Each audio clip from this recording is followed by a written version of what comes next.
As the government prepares to build the new one, the police minister has been challenged on his firm belief that more police on the streets won't result in a larger prison muster.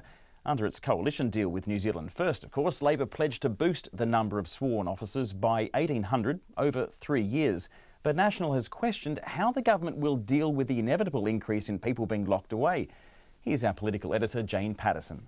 The Police Minister Stuart Nash is juggling advice from various ministries. Justice and Corrections have advised him an extra 900 prison beds would be needed as a result of the new policy. Mr Nash, however, prefers to take the advice of police, which has said the rollout of new officers would not result in people ending up in jail.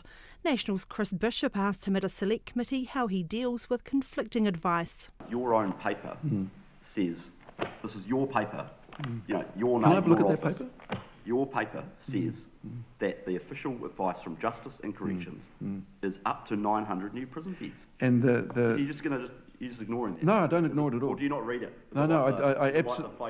I absolutely do not ignore the advice at all. Mr Bishop said as 700 of the 1,800 new officers will be focused on organised crime, that would of course mean more arrests. Mr Nash said if you take out the criminal leaders and the gangs supplying meth, that leads to a reduction in other related crimes like violent and sexual assaults. If I actually thought that 1,800 more police would lead to more people in prison, then I'd be going to Mr Davis and Mr Little and saying, hey, you guys need to gear up because there's a wave coming your way. I think they're gearing up anyway. But on the balance of, on all the advice I have seen and all the evidence, I absolutely believe that more police in our communities will lead to less crime and less people in prison. But he's not quite in step with his cabinet colleagues. Corrections Minister Kelvin Davis has allowed for more prisoners as a result of boosted police numbers, referring to it at yesterday's announcement about Waikeria Prison. In 2021, the prison population is projected to have increased by a further 1,700. To be clear, these projections take into account the possible impact of increased police numbers. Money to pay for the extra police was also discussed at the hearing.